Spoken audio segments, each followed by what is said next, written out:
2 episodios son dedicados a los acueductos romanos en la serie documental Ingeniería Romana que coproduce Televisión Española y que podrá verse completa próximamente. Televisión Española ofrece ahora el primero de ellos.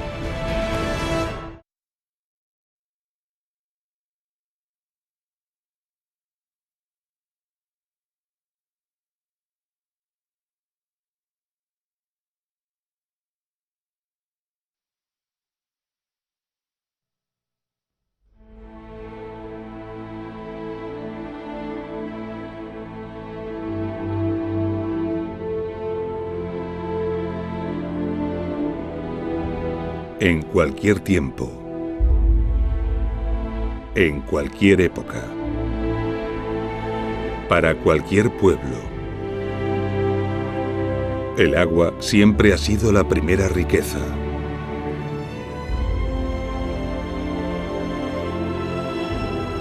Y Roma no fue una excepción. Los romanos llevaron esta idea a tal nivel que se obstinaron en que sus ciudades dispusieran del agua más abundante y pura posible.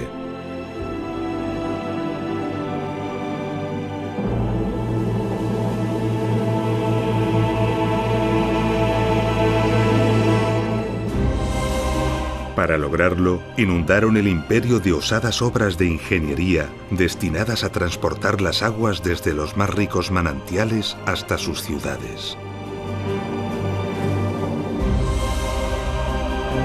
Obras sobrecogedoras, inigualadas hasta nuestros días y que muchas de ellas, a pesar de los siglos, aún perduran.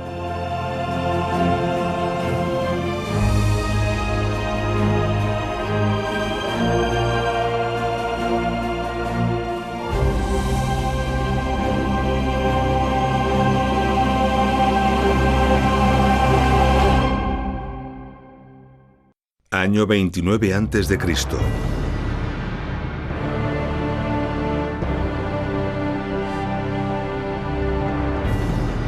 El emperador Augusto queda dueño absoluto del mundo romano.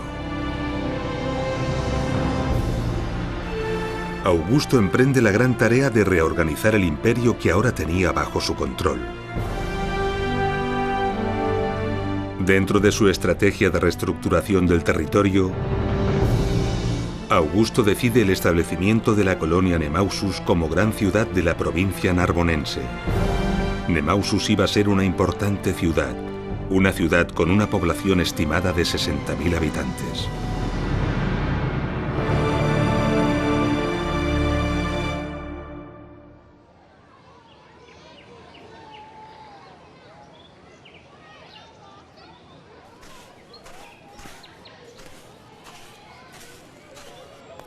Y así fue. Nemausus fue una gran ciudad.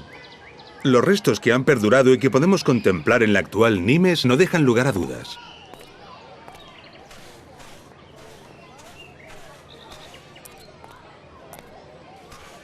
Una ciudad de tales dimensiones, con una población tan numerosa, debía tener preparado un importante suministro de agua.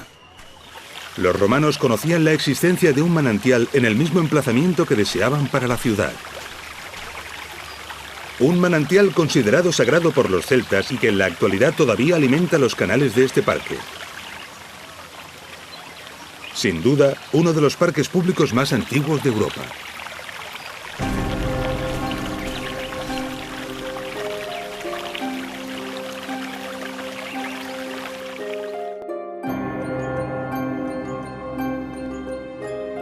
Además de estas fuentes, los romanos disponían de un caudaloso río a tan solo 5 kilómetros al norte, el río Gard.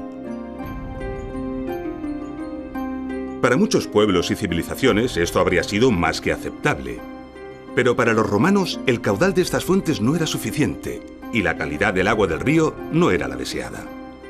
Eran necesarias unas fuentes con un agua de calidad extraordinaria y con un gran caudal, un suministro que tuviera un dilatado horizonte para poder abastecer a una gran población que seguramente estaría en continuo crecimiento durante siglos. Los romanos las buscaron y las encontraron aquí, en Ucés. La fuente del Euro. Un poderoso manantial que hoy, 2000 años después de ser aprovechado por los romanos y tal y como ellos sospecharon, sigue brotando con un poderoso caudal y una extraordinaria calidad.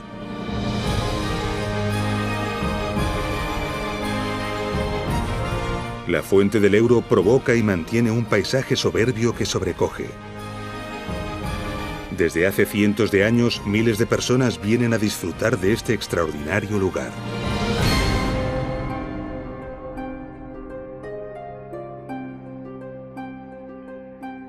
Pero la fuente del Ebro estaba a 21 kilómetros en línea recta del emplazamiento deseado para la ciudad. Además, todo el terreno al norte de Nimes es muy abrupto. Y entre la ciudad y las fuentes se desarrolla el profundo cañón del río Gard que sería necesario cruzar transversalmente. ¿Cómo trasladar el agua salvando esta enorme distancia y superando los obstáculos que el territorio ofrecía? Los ingenieros romanos sabían cómo hacerlo. Construirían un canal, construirían un acueducto. Así que los mejores ingenieros debieron ser convocados. Era necesario proyectar y construir rápidamente. La ciudad no podría funcionar sin la garantía del recurso vital. Pero antes de todo era necesario asegurar que la ubicación deseada para la ciudad era posible.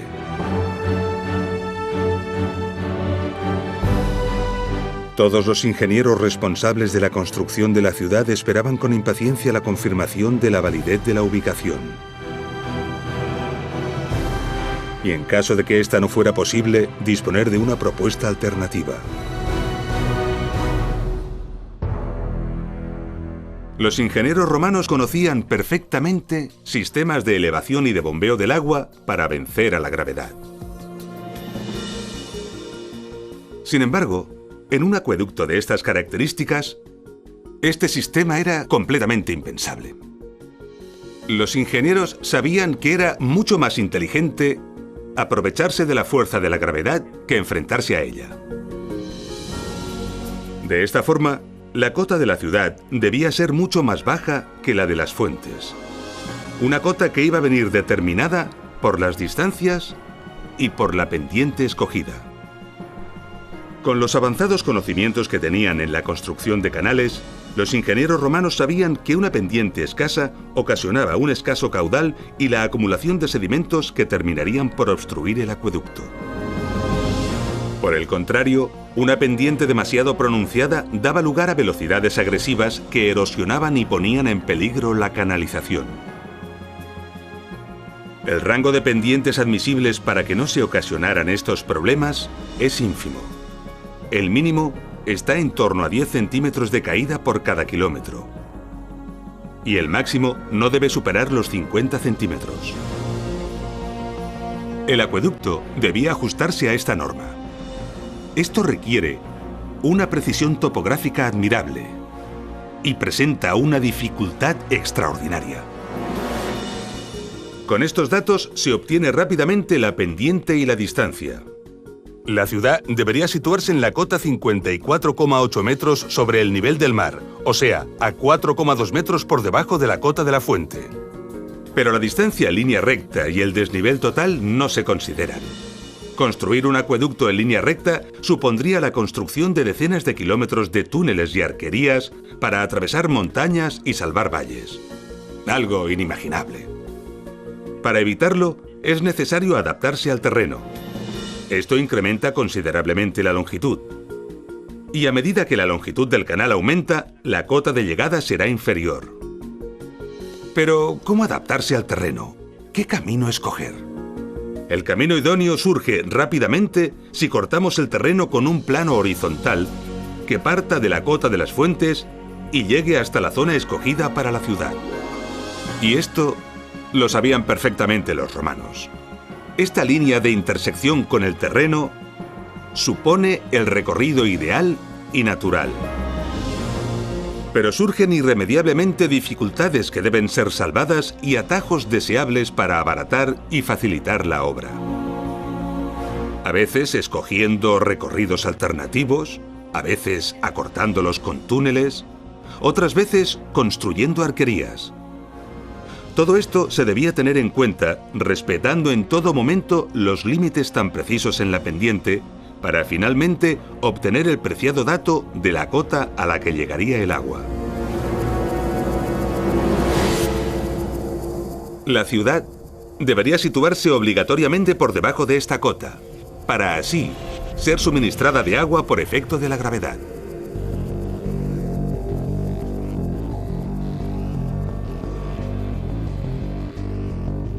Pero, ¿cómo podían calcular esto los romanos en un abrupto territorio de tantos kilómetros cuadrados?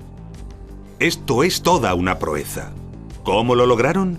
Sabemos que fue imprescindible levantar un mapa preciso.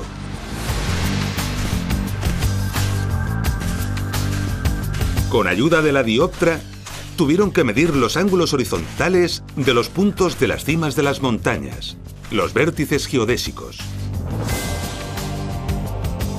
Los topógrafos romanos debieron señalizar las cimas de las montañas y otros elementos relevantes del territorio que deseaban medir.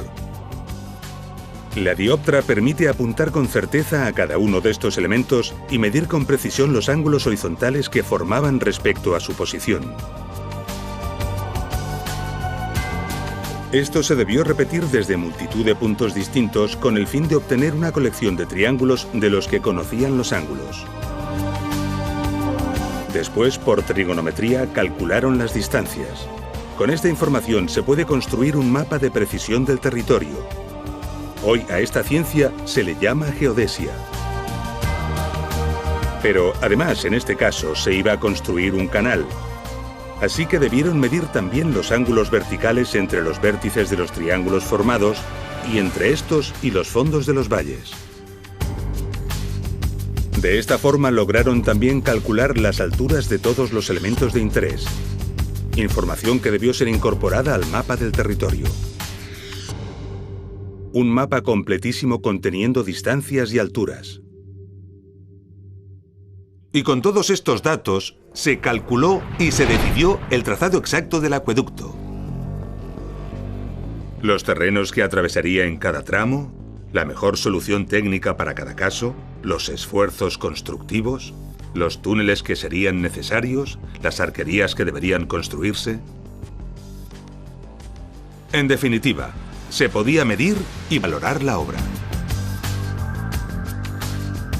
Y se podía averiguar el dato que los ingenieros encargados de construir la ciudad tanto necesitaban: la posición adecuada donde levantar la ciudad. El abastecimiento estaba asegurado y podía enviarse la noticia a Augusto de que su fundación era posible y acertada.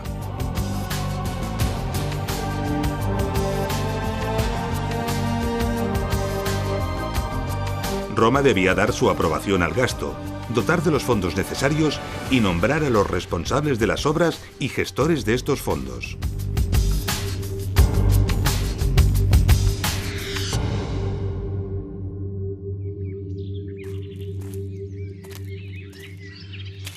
La precisión necesaria para definir el trazado de un acueducto como el de Nimes deja atónitos a los ingenieros modernos. Pero definir el trazado es solo el principio. Construir las canalizaciones, levantar las arquerías, perforar los túneles, exige a los ingenieros romanos una gran cantidad de conocimientos, técnicas constructivas y experiencia.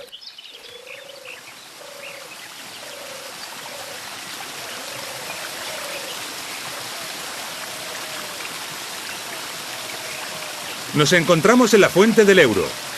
El agua se recogía aquí, en el manantial, desde una arqueta cerrada y se conducía también por un canal completamente cerrado.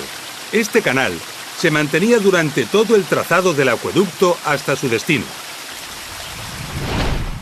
Un canal que debió ser hábilmente diseñado para lograr resistir el paso del agua y del tiempo. Esto requiere una depurada y cuidada técnica constructiva. En la mayor parte del trazado, el canal discurre enterrado. El proceso constructivo en estas circunstancias era el siguiente: se abría una zanja a cielo abierto.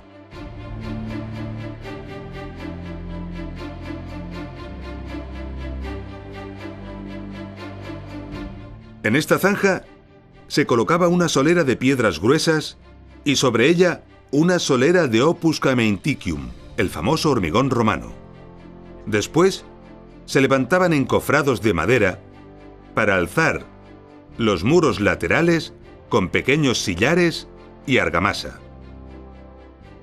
Para cerrar el canal, a fin de protegerlo de la intemperie y de la luz, se construía mediante una cimbra la bóveda de mampostería y argamasa. El canal era impermeabilizado mediante un mortero especial. Y finalmente, el conjunto se cubría con tierra.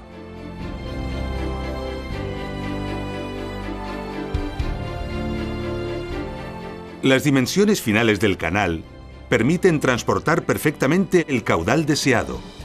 Además, cabe sobradamente una persona, algo importante para las labores de mantenimiento.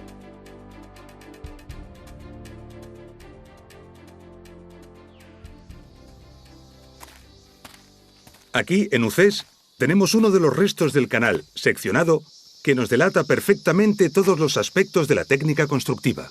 Bajo la solera, aunque no se ve, los cantos gruesos. Las paredes de pequeña mampostería y argamasa, igual que la bóveda. Y aquí el mortero impermeabilizante. La impermeabilización del acueducto era muy importante, porque las fugas de agua no solamente provocaban pérdidas de caudal, sino que además podían descalzar y dañar gravemente la obra. Este mortero, que era un impermeabilizante excelente, estaba formado a base de cal y cerámica molida, normalmente ladrillos o tejas. Este mortero se llamaba opus igninum, y aquí podemos verlo perfectamente. En las juntas de hormigonado, los ingenieros romanos pusieron un cordón de este material. Esto es debido a que las juntas de hormigonado son las que más sufren este problema, principalmente por la dilatación. Este cordón, llamado bocel, resuelve el problema a la perfección. Podemos observar que la superficie final de las paredes está recubierta con esta especie de pintura roja. Toda la canalización del acueducto de Nimes está recubierta de esta forma. Desconocemos su utilidad, pero algunas teorías apuntan a una función bactericida.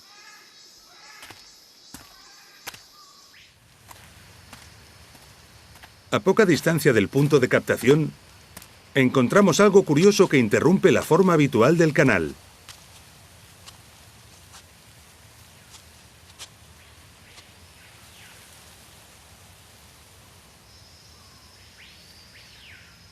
En poco tiempo de observación, un técnico moderno entiende perfectamente su función. El agua llegaba por aquí, proveniente de las fuentes, y se encontraba con un ensanchamiento en forma de arqueta y una derivación. Las guías realizadas en la piedra nos indican que aquí hubo unas compuertas.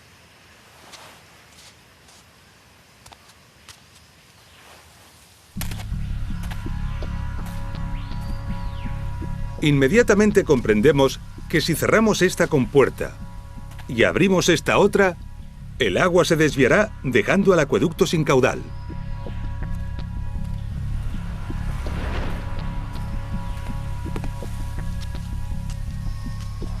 Podemos reconstruir de forma evidente y sencilla cómo funcionaba. Las compuertas no solo servían para desviar la totalidad del agua y dejar seco el acueducto, sino que también servían para regular el caudal desviando el no deseado. A partir de aquí, el canal continúa hasta Nimes enfrentándose al reto orográfico. Las alternativas al trazado natural del canal apoyado en el suelo pueden ser muchas. De igual forma que a veces incrementar el recorrido para salvar obstáculos puede ser útil, también puede ser útil acortarlo mediante la ejecución de un túnel. Para realizar los túneles en el acueducto de Nimes, los ingenieros romanos primero delimitaron los tramos, luego los replantearon y finalmente realizaron pozos de registro regularmente distanciados. Llegados al fondo del pozo, excavaban el canal en ambas direcciones, trasladando el replanteo con la ayuda de plomadas.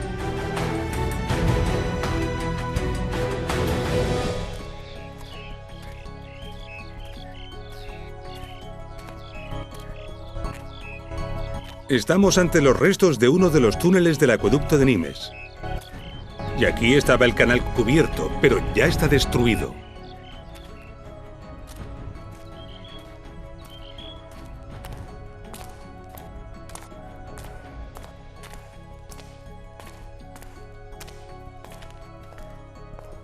Aquí tenemos un primer pozo de registro.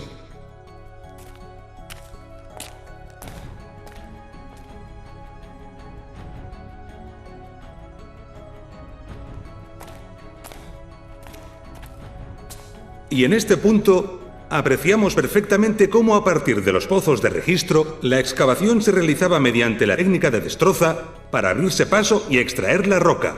Después se refinaba el resultado. Entre ambos pozos, los equipos de excavación se encontraban. Aquí vemos un frente de avance y aquí vemos el otro. Esto nos delata que estamos ante un punto de encuentro.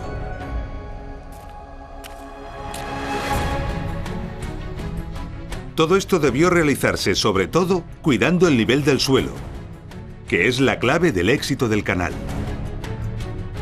La pendiente, como condicionante, debía controlarse durante todo el túnel, enlazando perfectamente con las cotas de entrada y de salida. Para lograrlo, fue necesaria la comprobación insistente y cuidadosa de los niveles, empleando especialmente el nivel de agua.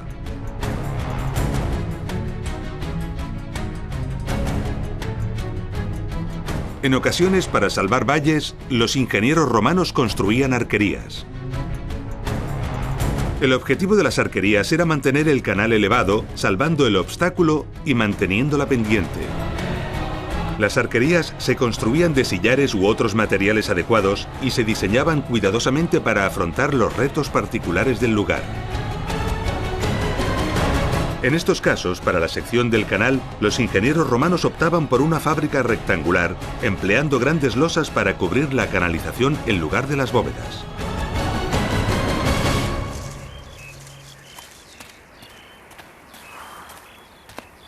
En las partes agrestes, por donde cruzaba el trazado del acueducto de Nimes, podemos ver algunas de las arquerías que fueron necesarias para cruzar algunos de estos barrancos. Y aquí tenemos una de ellas. Y podemos ver que esta arquería está construida de pequeña mampostería rellena de hormigón, gracias a que hoy el puente está roto. Como curiosidad, podemos ver que este puente tuvo serios problemas en época romana. En el paramento se aprecia claramente que tuvo filtraciones. Y por ello tuvo que ser reforzado con este nuevo muro exterior.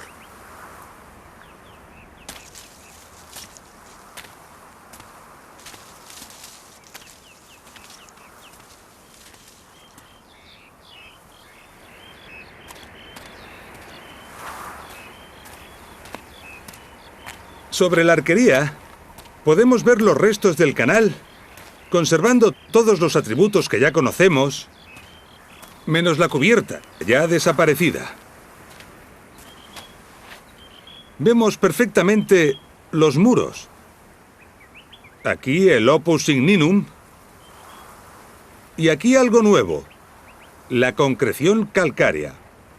Procede del carbonato cálcico disuelto en el agua, que se va fijando poco a poco en las paredes del canal. Es el mismo fenómeno que las estalactitas y las estalagmitas de las cuevas. Este tremendo espesor de concreción calcárea evidencia que el acueducto de Nimes estuvo en funcionamiento durante cientos de años.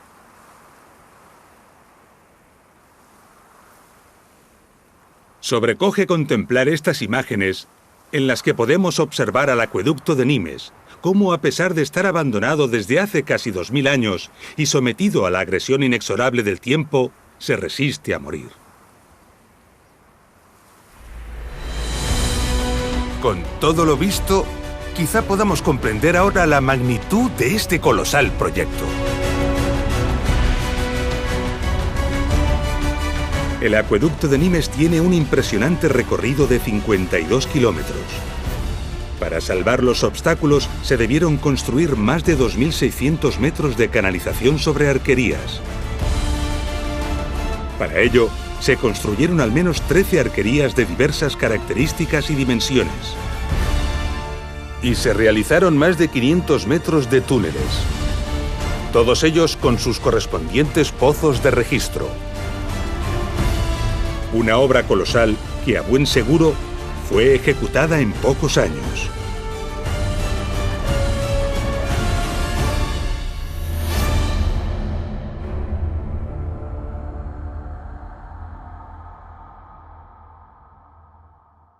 Impresionante. Pero hemos olvidado una de las grandes dificultades que la construcción del acueducto de Nimes implicaba: salvar el profundo cañón del río Gard.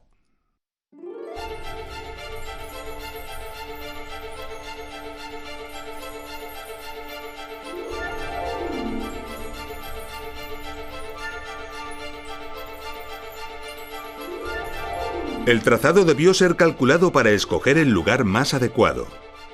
A pesar de ello, el reto era imponente. Obligaba a salvar una altura de 49 metros y una distancia de 360. Como veremos más adelante en nuestro apasionante documental, los romanos disponían de varias soluciones para afrontar este problema. Sin embargo, en Nimes optaron por la más osada y al mismo tiempo la más bella.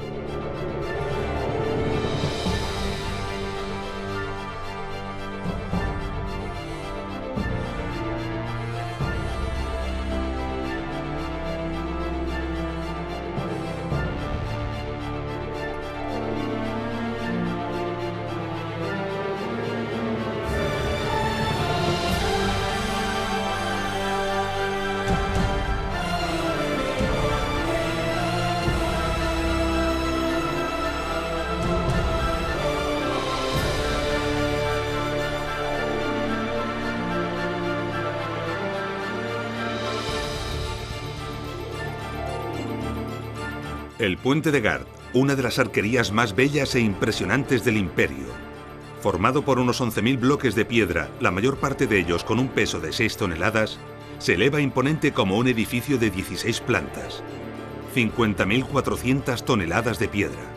Los ingenieros romanos planificaron y levantaron una extraordinaria estructura que debía resistir las enormes y demoledoras tensiones provocadas por los vientos y las frecuentes crecidas del río Gard. Su éxito fue tal que aquí lo tenemos 20 siglos después.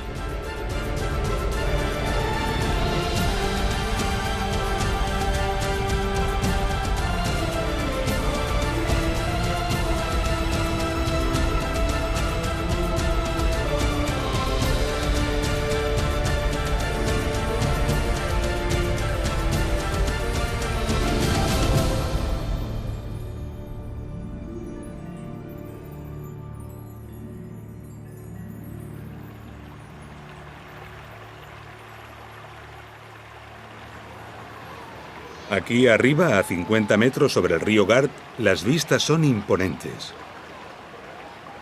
Podemos observar los cientos de visitantes que a diario vienen a contemplar esta maravilla.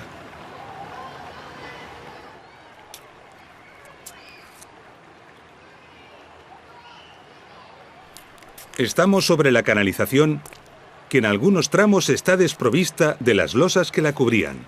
A lo largo de ella podemos apreciar los detalles constructivos que ya hemos ido conociendo. La solera, con su pendiente imperceptible a simple vista. La impermeabilización. La concreción calcárea.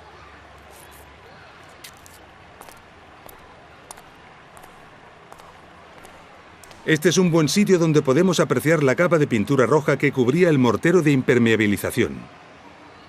Y unos pasos más adelante, en el borde inferior, podemos ver el bocel.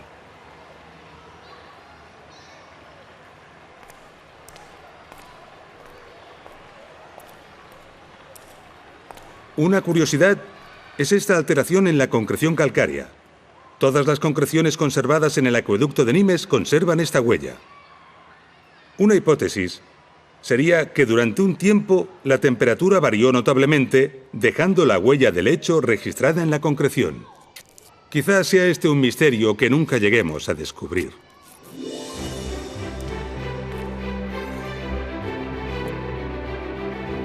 Y así, el acueducto de Nimes, tras 52 kilómetros de recorrido, salvando todos los obstáculos y manteniendo la delicada pendiente, alcanza la cota requerida, el lugar donde entregar el agua que debía alimentar a la ciudad de la antigua Nimes. Esta cota está aquí, en la calle del Alampés de la actual Nimes. Estamos a 21 kilómetros en línea recta de la fuente del Ebro, pero tan solo a 12 metros y 30 centímetros de diferencia de altura. La ciudad debía situarse obligatoriamente por debajo de esta cota. Y este es el lugar a donde llegaba el agua y desde donde se distribuía, el Castellum Divisorium.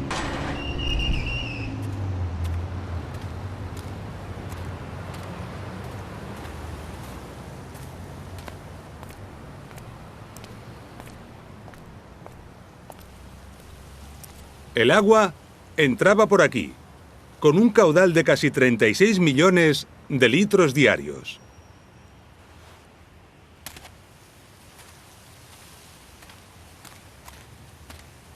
Cada litro de agua que salía por esta boca tardaba 12 horas en recorrer los 52 kilómetros que la separan de las fuentes de Ucés.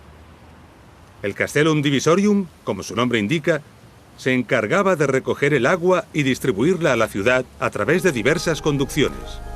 Cada una de ellas era destinada a un uso distinto o a un barrio diferente. Después de garantizar el caudal para los usos prioritarios, el agua sobrante era evacuada por 3 tubos verticales que se encontraban en estos 3 agujeros. Esto permitía mantener un caudal mínimo de agua en el alcantarillado de la ciudad. De esta forma, se conseguía una limpieza eficaz del alcantarillado, asegurando la salubridad en la ciudad, no solo para evitar los malos olores, sino sobre todo las enfermedades.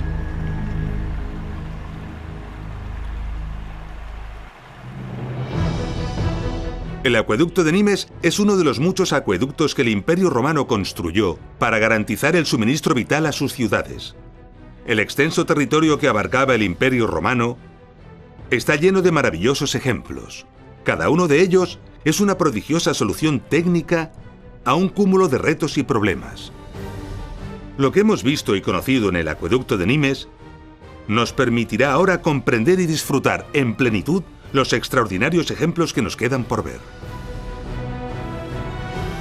Comencemos por Tiermes, una pequeña ciudad situada en la Celtiberia, en el centro de la península ibérica.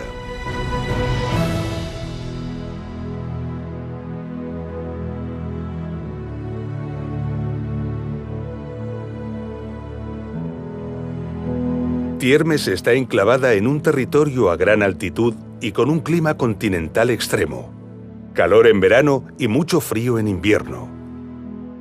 Pobre en terrenos agrícolas, quizás subsistiera de la ganadería y más probablemente del comercio que seguramente le permitía su estratégica situación como cruce de caminos e importante nudo de comunicaciones.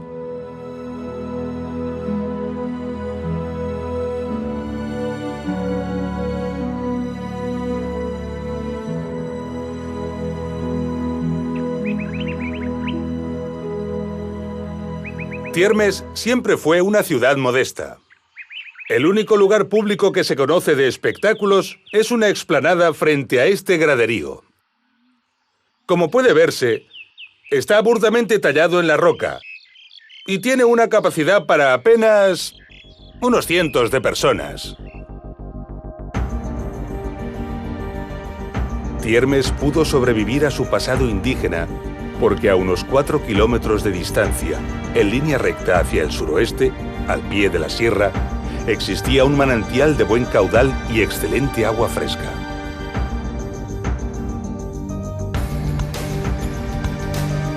Los ingenieros romanos planificaron un canal de unos 6 kilómetros de longitud que tuvo que atravesar un terreno tortuoso y con continuos afloramientos rocosos.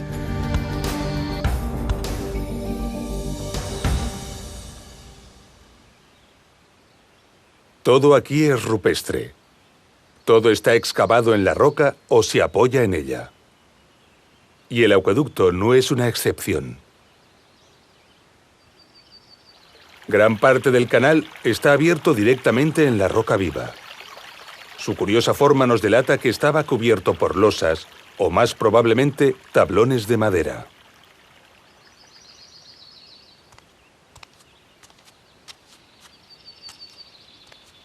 Y lo mismo sucede en esta arqueta de derivación.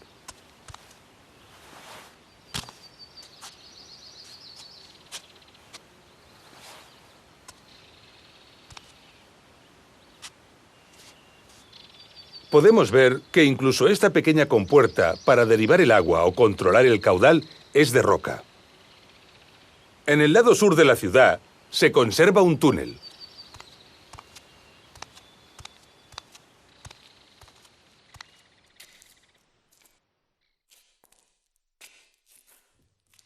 Este túnel tiene casi 200 metros de longitud. Como singularidad que solo se ve en pocos casos, observamos que los pozos de registro tienen un rebaje en el fondo que hacía las funciones de arenero. Es decir, un recipiente para recoger los sólidos sedimentados que el agua arrastraba. A este método para separar los sólidos del agua se le llama decantación. Así que estos areneros son pequeños decantadores. Tiermes era una ciudad pequeña y poco importante, pero fue dotada de un acueducto relevante en cuanto a características y esfuerzo constructivo. Esto evidencia la importancia que los romanos daban a disponer en sus ciudades de agua de calidad. Y Tiermes no fue una excepción. Todo el imperio estaba sembrado de ciudades modestas, provistas de acueductos impresionantes. Veamos otro ejemplo representativo de esta afirmación. A tan solo 250 kilómetros de Tiermes, encontramos el acueducto de Albarracín a Cella. Cella era una ciudad romana de poca entidad. Se encontraba en la cuenca del río Ebro. Sin embargo, el manantial escogido estaba situado en la cuenca del río Turia. Los 25 kilómetros de recorrido del acueducto que se decidió realizar suponen un trasvase entre ambas cuencas, uno de los trasvases entre cuencas más antiguos de la humanidad.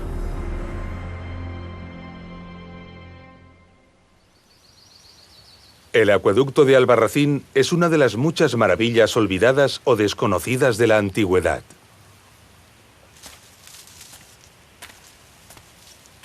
Por la particularidad del territorio en que se encuentra, debió requerirse una inversión económica colosal, además de esfuerzo e ingenio para hacer realidad esta obra.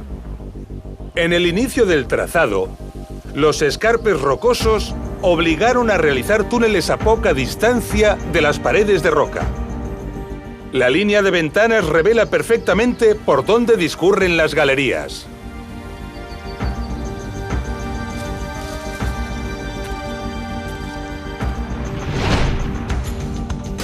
La inconsistencia de la roca desaconsejaba realizar un canal en la superficie del escarpe. Ante la dificultad de realizar pozos de registro en estas condiciones, se ejecutaron registros en forma de ventanas, cosa poco frecuente en los acueductos.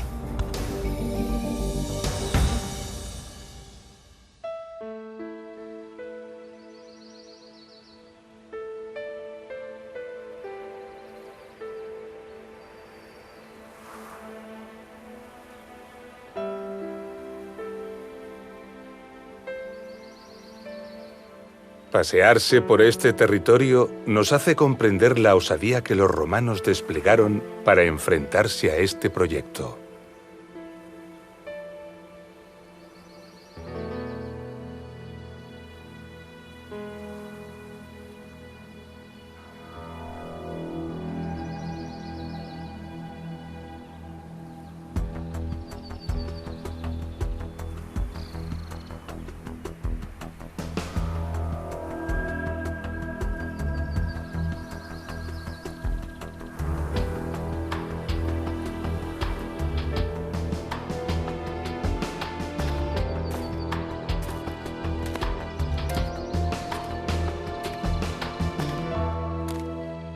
Planificar un trazado tan complejo para abrir los túneles en un terreno tan abrupto Y con unas dificultades de acceso tan importantes, supone un gran alarde.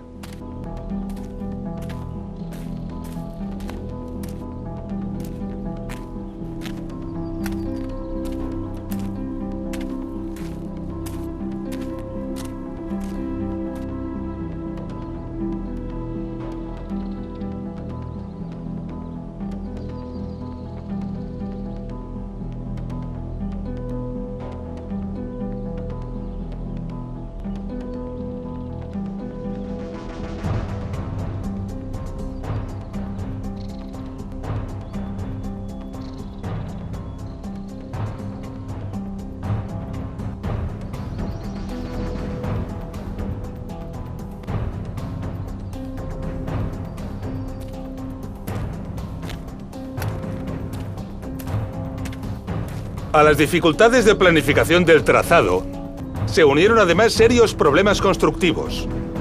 Recordemos que la consistencia de estas rocas es muy mala.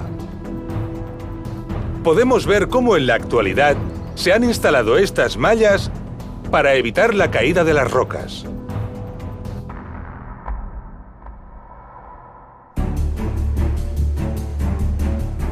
A unos 18 kilómetros de recorrido en dirección este, el acueducto gira repentinamente hacia el noreste. Una gran meseta se interpone hasta su destino. Rodearla no es posible, porque forma la línea de vertientes que separa las cuencas de los ríos Turia y Ebro. Solo hay una solución: perforarla. Pero perforarla suponía un túnel de 5 kilómetros de longitud, a los que habría que añadir sus correspondientes pozos de registro.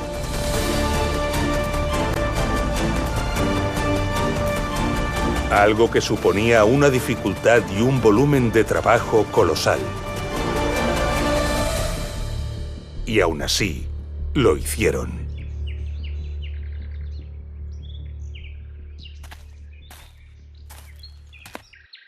Allí detrás de esas lomas están los escarpes rocosos que hemos visto. El canal recorría este valle exactamente por allí para enfrentarse a la meseta justo en este punto.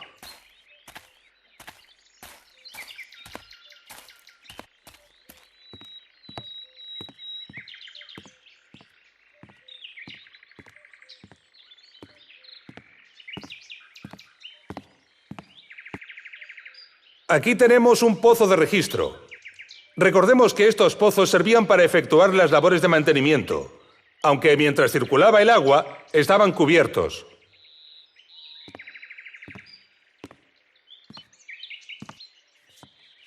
Sin embargo, esto no es un pozo de registro. Esto es un aliviadero.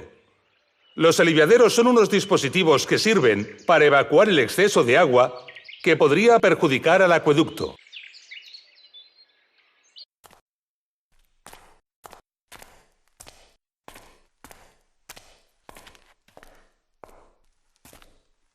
De los 5 kilómetros de túnel, actualmente solo hay accesibles 120 metros.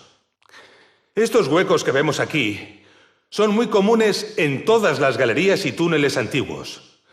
Los utilizaban los obreros para poder iluminar el avance de las obras y la propia galería.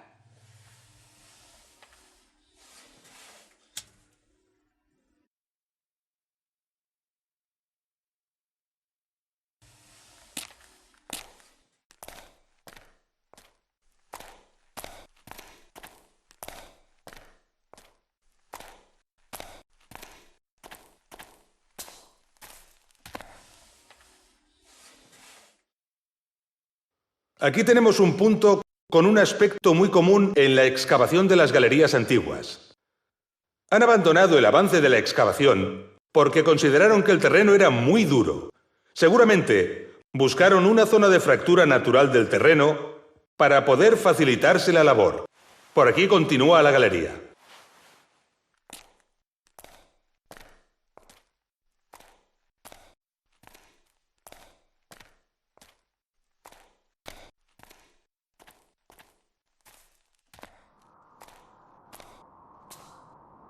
Y aquí vemos una diaclasa, la fractura natural del terreno que los excavadores buscaban para facilitar la labor de avance.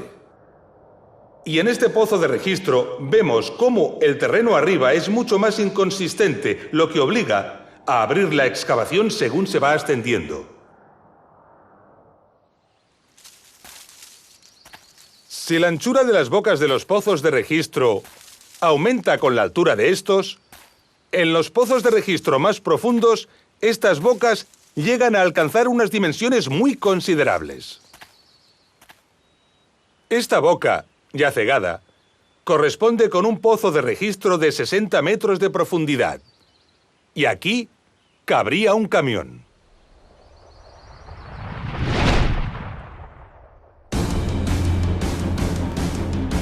Solo ejecutar este pozo supone un trabajo impresionante. Si la distancia media entre pozos es de unos 50 metros, se debieron ejecutar alrededor de unos 100 pozos. Muchos de ellos de unos 60 metros de profundidad. Eso supone unos 35.000 metros cúbicos de roca excavada a mano. Algo verdaderamente colosal.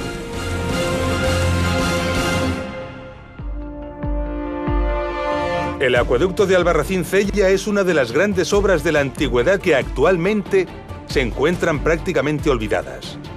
Una obra que alberga un increíble esfuerzo constructivo digno de ser admirado y considerado.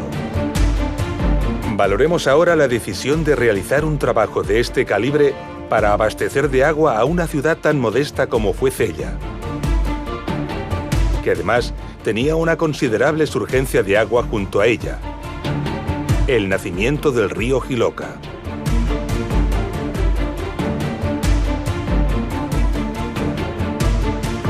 Esta es una prueba contundente de que los romanos no escatimaban esfuerzos para asegurarse un agua constante y de calidad. Hasta ahora hemos conocido ejemplos de ciudades donde los vestigios, la historia y la investigación nos han permitido conocer los manantiales de los que se alimentaban, así como la longitud y el trazado exacto de sus acueductos. Pero no siempre es así. A veces encontramos acueductos que son verdaderos misterios. A unos 100 kilómetros al sureste de Cella encontramos el enigmático acueducto de Chelva.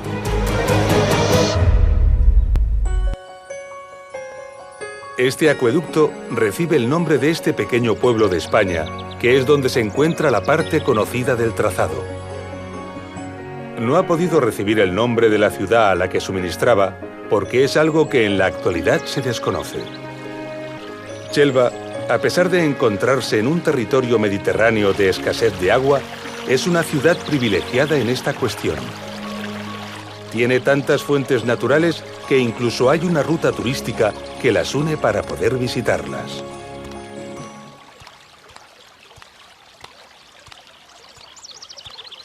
Con toda probabilidad, alguna o varias de estas fuentes fueron aprovechadas por los romanos para alimentar al acueducto. Esta fuente, por la cota en la que se encuentra, es una buena candidata, la llamada Fuente de la Gitana.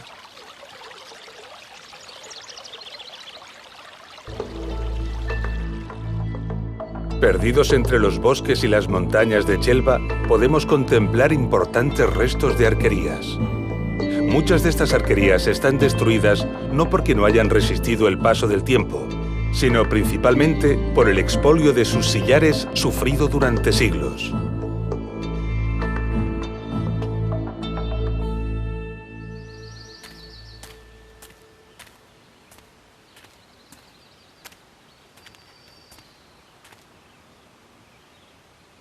Aquí tenemos, sin embargo, estas arquerías excelentemente conservadas. Se construyeron para salvar este impresionante barranco.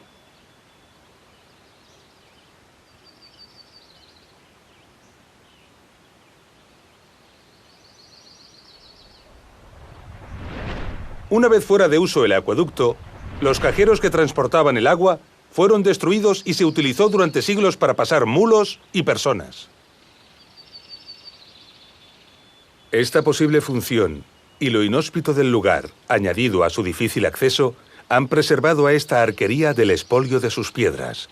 Transportar estos pesados sillares por este abrupto lugar, a pesar de la excelente calidad de su piedra, es demasiado costoso. Un trabajo que, sin embargo, no disuadió a los constructores para traer hasta aquí estos pesados bloques de roca desde una gran distancia, ya que el tipo de roca de estos sillares no se corresponde con el de las rocas del lugar, que son de muy mala calidad para la talla.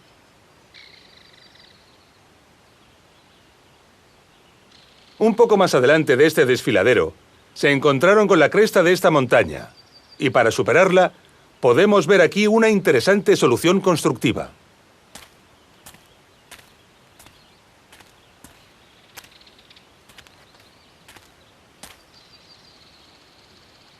Para atravesar esta cresta, los romanos pensaron en la solución de un túnel. Sin embargo, los peligrosos agrietamientos de esta roca les obligaron a cortar toda la cresta hasta arriba, en toda la altura.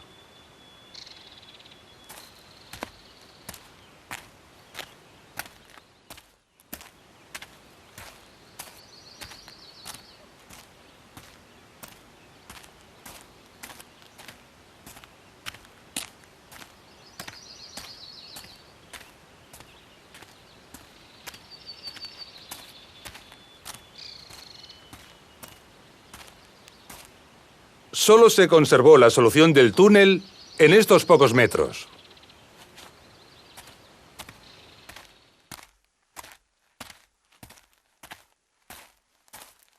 Podemos observar el gran número de grietas y fracturas y la inconsistencia de la roca. Este túnel debió dar más trabajo del que los ingenieros romanos pensaron inicialmente.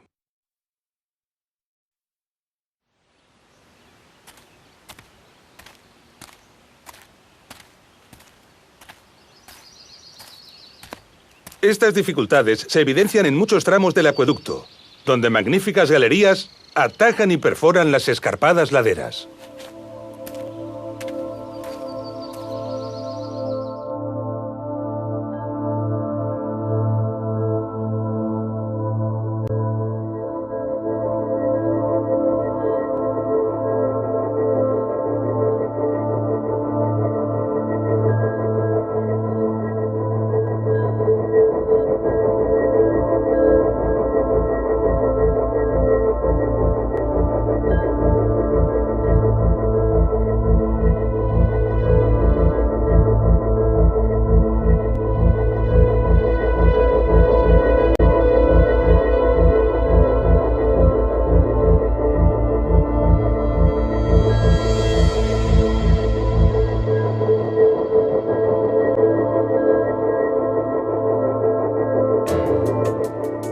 Los motivos por los que el acueducto de Chelva fue construido, las fuentes de las que se alimentaba gran parte de su trazado y la ciudad a la que suministraba son todavía hoy un misterio. Podemos sospechar que la ciudad de destino pudo ser la antigua Edeta, la actual población de Liria, donde se han encontrado restos de importantes complejos termales, pero en realidad aún no lo sabemos. Sin embargo, un detallado estudio aplicando las reglas de diseño y nivelación que conocemos de los acueductos podría despejar estas incógnitas. Estamos al final de nuestro recorrido. En este documental hemos aprendido lo que es un acueducto, las reglas que rigen su diseño y la dificultad que representa su aplicación.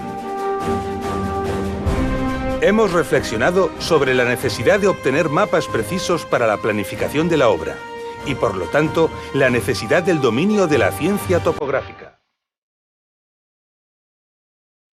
Hemos visto los conocimientos y las técnicas necesarias para construir e impermeabilizar los canales, perforar los túneles, levantar las arquerías y distribuir el agua.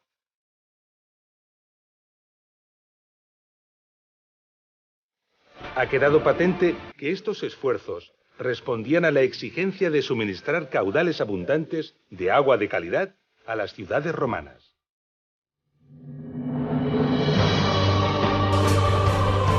Lo hemos visto en acueductos de gran dificultad constructiva, cuyo destino eran ciudades muy modestas.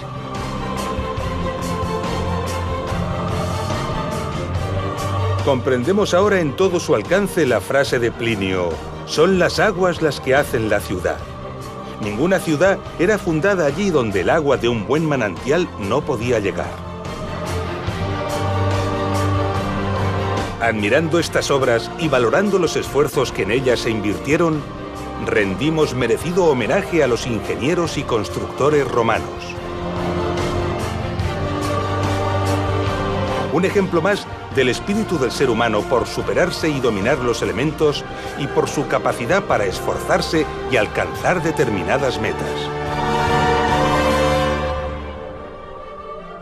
Los acueductos de Tiermes, de Albarracín y de Chelva son obras impresionantes, dignas de admiración. Pero en realidad son ejemplos modestos del imperio. Incluso el gran acueducto de Nimes empequeñece ante los grandes alardes constructivos que supusieron los mayores acueductos del mundo romano. Ejemplos verdaderamente sobrecogedores y apasionantes que llenarían sin duda alguna muchos documentales. Veremos algunos de ellos en la segunda parte de Ingeniería Romana, Acueductos.